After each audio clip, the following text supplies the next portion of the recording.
The winner is William Peter Blatty for The Exorcist. On April 2nd, 1974, The Exorcist was nominated for 10 Academy Awards, winning 2, one of which went to William Peter Blatty for Best Adapted Screenplay.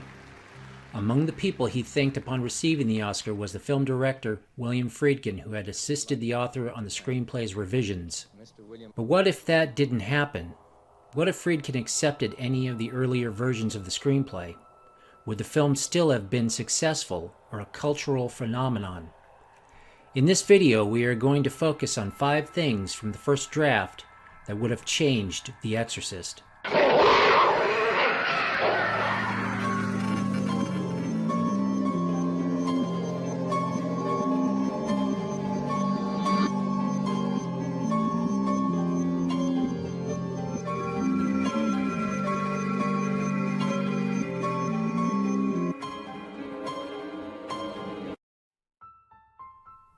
Before we begin, I'd like to recommend this 1974 publication from which this video's source material is derived.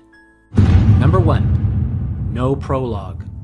There are viewers and reviewers that cannot see a need for the Iraq sequence. Even Harper and Row Publishing, according to Blatty, suggested that he remove it from his novel's working context. Fortunately, he did not. In my opinion, without the prologue, viewers would miss the introduction of Father Merrin along with his experience at the archaeological dig. It foreshadows the battle he would face toward the end of the film, a premonition of everything to come. Number 2. Epigraphs and Titling. In the original theatrical release, the duration time for the opening production credits and title sequence is well under a minute. With the first draft, the title would not have appeared until approximately 15 minutes in. Final credits would have probably appeared at the 30-minute mark. This is because the early version of the screenplay was riddled with pull-away shots, quotation epigraphs, and freeze-frame cast crediting. To me, this would have drawn the audience out of the film and compromised the documentary-esque quality that Blatty desired. Number 3. The death of Karras' mother. Unlike the novel and the film, the first draft has Father Karras finding his mother dead practically at the beginning of the film. This is before the title screen. Was Blatty trying to set the tone at the moment of the title? There would be no interaction between Karras and his mother until... Number 4. Black and white flashbacks.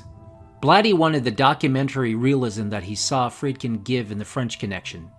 Grainy black and white flashbacks along with echo chamber dialogue, again in my opinion, would have kept that from happening, be it Damien's visit to Bellevue or Chris MacNeil's visit to the Behringer Clinic. Blatty may have found this manner of storytelling necessary in order to compress what may have turned out to be a 4-hour film. Number 5.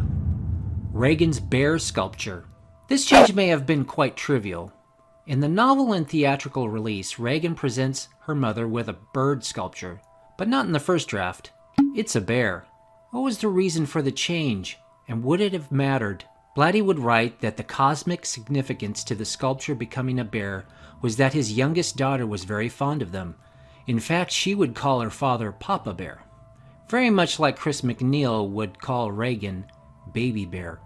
To Friedkin, it wasn't in the novel, and he wanted the sculpture to remain a bird. So what do you think about these changes? Would it have added or taken away from the film? Leave a comment below. Thank you for watching this video.